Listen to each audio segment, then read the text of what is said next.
while Blacklist International will probably focus on re-engaging, being defensive, and then counter-engaging against Bren Esports. Yeah, and Clint will be their last pick, no, Blacklist International. And on for game number 2, Bren Esports versus Blacklist International. Sa mga sinabi ko dun sa lineup ng Blacklist International, that still holds true. But don't get me wrong, pwede pa rin mag-engage ang Blacklist International. We've seen it many times. Rafaelas these days, walang takot yan. Mag-flicker yan, tas mag-holy baptism yan. Venus can open up engagements and team fights and set it up for Blacklist International. They don't have to play defensively or they don't have to play counter-engage to make this lineup work. It's just that it looks like there's a high possibility or high potential for Blacklist to actually win team fights like that. Na pag yung Bren Esports nag-initiate, they'll be able to counter. Maybe Oh My Venus can drop down Holy Baptism, stun a lot of members of Bren Esports, tas sasabugan ang damage nila Owl at ni Haji. But then at the same time, Bren Esports have a lot of initiation that they might actually be able to survive that or just pick off Oh My Venus early on. They'll lose a lot of their stunning capabilities. It'll just be really up to Haji and Out to be able to land the control. You'll get a bit of control from the slows of the Kimmy. So those are the things you have to look out for here in terms of engaging at sino mag-uumpisa ng mga laban dito sa game na to. Blacklist International, Bren Esports in this game, parang nasasabayan lang nila ang isa't isa in terms of rotation. In fact, this is not going to be, I think, this is wise on the Kimmy and not Owl. Kasi Clint nga pala ang kanilang last pick na. So it's a Clint versus Brody pala in the gold lane. And Turtle will be spawning a few seconds from now. In terms of pressure, no, sino ba ang inaabangan natin dapat makalamang dito sa first Turtle? The first turtle of the game is Joy Boy down. There you go. Uranus out for the count here. It's first blood going to Blacklist International. Yeah, Ruby out of the count there for Bren Esports. But despite that, Blacklist had a feeling that they won't be able to go for the turtle despite them being able to take down that Ruby. Bren Esports still starting it off and they'll be able to land that turtle. Tignan natin kung paano sasagot ang Blacklist sa mapa. That's a bit of gold already given there to the Uranus for Dominic. Bren Esports, despite losing out one member, sila pa rin ang nakapag-turtle. So first turtle of the game going to Bren. Let's see if makakabalik pa sa terms of kill score ang Bren Esports dito. Wala pa naman tayong masyadong malaking kalamangan. Blacklist International just up by 100 gold. This is technically still equalized. Yeah, and still great similar start to what we saw in game number 1. Both teams sobrang calculated sila kung paano sila gumalaw. What are they gonna prioritize? Who's gonna get the turtle? Kung hindi tayo makakuha ng turtles, saan tayo pupunta pagkatapos nun? Magpa-farm ba tayo? Magpa-pressure ba tayo sa lane? It's what we've been seeing from these two teams since game 1. And we've seen that from other teams as well throughout the day. This goes to show the next level of playstyle that these professional players that we have. And this is following the pattern actually of game number 1 na napakatahimik na early game pero marami tayo nakikitang attempts. In fact, Owl forced to back out there in the region. Saksa and Joyboy naghahanap ng opportunity in the gold lane. In fact, 4 people on the side of Bren Esports are now converging towards this gold lane. This might just be a bad spot here for the Queen. He will be flickering away. And now Owl will be taking down the Ruby out of nowhere. Blacklist International now 2 kills ahead against Bren Esports. Bren Esports losing Joyboy there probably would have been Bren Esports once again, but the fight just continues down mid lane. Si Medivh, si Pew, naghahanap ng bawas, pero clear na lang muna ng wave. Turtle, sisimulan na ni Saksa, pero makikita siya ni Dominic. Mapigilan kaya siya ni Dominic dito sa Turtle. it'll be really hard to 4 versus 1. Dominic, wala siya masyado magagawa dyan, so he backs off. Blacklist still trying to get farm up for Wise. Of course, the farm for the Kimmy and for that Clint. Very, very important. For Bren Esports, moving around the map really well. So still a very close game and a close contest for both of these squads. And now Blacklist International, a very close contest as you said, 100 gold lang ulit ang laman ng Blacklist International, and we are entering the 5-minute mark. This might be dangerous for the Queen. He gets pulled out and immediately gets bursted down. Bren Esports equalizes the kill score. Confident play there by Bren Esports. Spot out si Oh My Venus now. Focus nila ang bottom lane tower para ma-delay pa si Owl at para makalamang na dito si Kevs so he can start roaming around with that team. First tower of the game will be destroyed by Bren Esports. This should increase the tempo here for Bren Esports. Potentially go for a 4-man or maybe even 5-man take on the turtle kung hindi naman in threat yung bottom lane. But what Bren Esports can do next is go for a 5-man turtle take and just convert it into a tower on the top side kung bukas nga yung opportunity na yun para sa kanila. Oh no! Overstepping a little bit inside the jungle of Bren Esports. That's 2 straight kills na nakakuha ng pick-offs ang Bren Esports dahil naiiwang mag-isa ang mga ibang miyembro ng Blacklist International. I feel like kailangan na nilang magsama-sama dahil doon sila malakas. At nahilapin naman dito ang The Queen. And now, John Marvilla Luna, he's gonna go down. It was a 3v2, pero mukhang makakatore pa ang Bren Esports. Saxa Jago on this Paquito.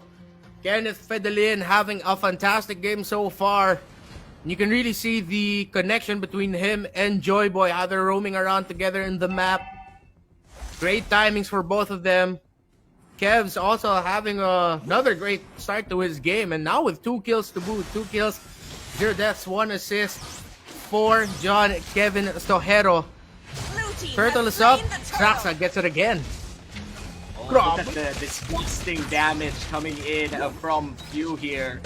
Talagang ang bilis ng wave clear ng isang Liliams, lalo na kung isang Archangel ang gumagamit nito. Oh, look at that! The play coming in from John Marvilla Luna. Sadly, hindi sila nakapag-secure ng kill doon, pero what an aggressive flicker coming in from the Queen. Oh, Dominic, baka ma-burst down, pero makakataka siya. And that flame shot plus maximum charge combo from the Kagura and the Kimi almost deleted 1 member of Bren Esports after that setup from Oh My Venus.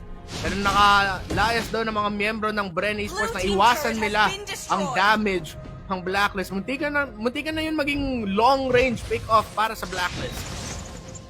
And now Blacklist International, they are behind by 2,000 gold. Lamang ang Bren Esports in terms of fighting power in this phase of the game, especially if pick-offs ang usapan. Si Joyboy, mukhang nag-e-enjoy si Vincent de Guzman sa paghihila ng mga targets. Preemptive, only baptism coming in from the Queen, pero nakita pa rin siya pabalik. And that's a killing spree for Saxa. That's 1 man down for Blacklist International. At mukhang itutuloy nila ang pag-push. Mag-ingat-ingat na dito si Owl, and he will be defending this turret. Pero ayun, papunta pa rin sa kamay ng Bren Esports.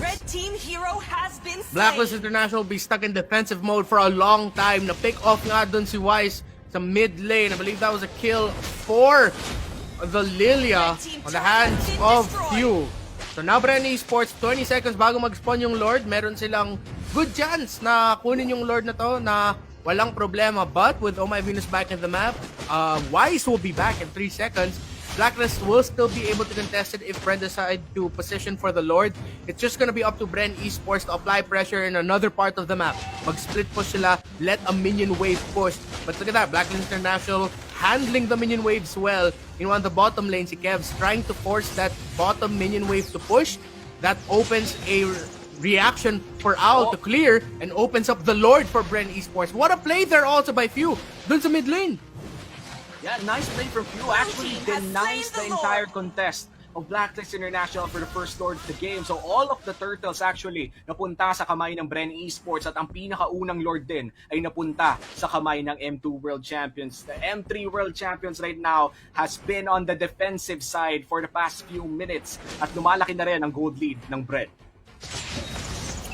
Radiant Armor picked up now by Granzu. Meron na din siyang Dominance Ice. Also getting a little bit more damage from the AoE he gets with that Molten Core. So, now, Granzu will be a very annoying presence here for Blacklist International, especially considering how Blacklist, sobrang backline heavy yung lineup nila. Granzu will be a problem for them. And Bren Esports in full control now. Just full control of the map. Nagmamarch yung Lord dun sa top lane. Pero Big minion waves in the bottom and in the mid. Oh, It's a play! Play from Bren Esports! One person down already to the side of Blacklist International. The shutdown goes to the stock shop. Pero may double kill muna na magaganap para sa Pakito. This is a 4v2. Owl Dominic, the new players of Blacklist International forced to defend against 4 people from the side of Bren Esports. Can they actually do it? Owl Dominic, mukhang mapapaba na Red sila. team turret has been destroyed. Mr. Vincent de Guzman bringing the joy, boy, to Bren Esports. What a play by Bren. Force the conceal, flicker forward, use the ultimate. He gets another one to annoy Dominic, but Granzu yung delikado dito. Kailangan niya umalis. Flame shot lands from downtown. Blacklist get a kill, but Blacklist are left standing with just one tower in the mid lane after a great play by Bren Esports. Man, Joy Boy, Vincent de Guzman with the conceal, and I'm offended, immediately bursting down Wise in that fight. Blacklist International, they're forced to defend with 2 inhibitor turrets down, 1 at top, 1 at bot. Medyo mahihirapan sila dito kasi yung side lane sila ay magiging forever slow pushing. And in terms of turrets, no, isang turret pa lang ata ang napapabagsak ng Blacklist International, and this is really going bad for the M3 World Champions. They need to make a play or in fact win a team fight para makabalik sila sa laro na to. Conceal, not gonna be up yet for Bren Esports, so hindi sila makakasurpresa dito. Out of nowhere, malaki yung gold lead ng Bren Esports, 5k, at with Oracle and Brute Force breastplate pickups there, Oracle para kay Granzu, saka BFB para kay Saxa Jago. Kahit ma-burst sila ng Blacklist International, baka may chance pa ang Bren Esports na makalaban even after all the abilities of Blacklist International have been tossed, especially for this Lord fight. Those 2 item pickups are gonna be very important for Bren Esports. Blacklist, let's see how the reigning M3 World Champions will respond to this next potential Lord fight. Luminous Lord already up, and now Bren Esports, they have sufficient control over this area. Hindi pa rin nagpapakita si Saxa Jago. Blacklist International, bulag pa sila kung nasaan ang core. Pero half HP on the Lord. Nice zoning coming in from Granzu and Joy Boy. This looks to be a 3 Luminous Lord for the side of Bren Esports. Completely zoned out by the Ruby and Blue combo. Hintayin na lang ng Bren Esports at ng Blacklist International lumabas ang Lord. Could be the final push to end the game.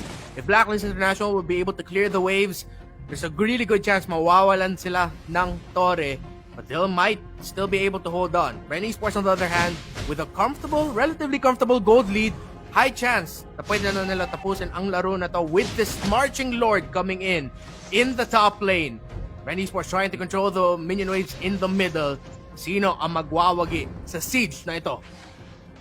Naayos na ng Bren Esports ang kanilang flow dito ng mga minions. Mid lane na ang kinokontrol ng Pakito. Sabay-sabay babagsak ang top, mid, and bot. It's going to be hard for Blacklist International. They need to find the correct targets fast. Black Shoes forced out. Here comes the Holy Healing coming in from the Queen. Pumasok na rin ang Blue sa likod. Sino kaya una mahuli? Look at the damage! Here comes Joyful! Look at the knockout punch! Massive for Bren Esports. They're going in for the face, pero sabi nila hindi pa pwede. And this is just Bren taking game number 1. Prime time, showtime, game number 3 has been forced. Bren Esports nagwagi dito sa game number 2. Slight adjustments, a few tweaks to their lineup from game number 1. They bring in the burst damage from the Pakito. But again, Joy Boy, back-to-back Ruby games and back-to-back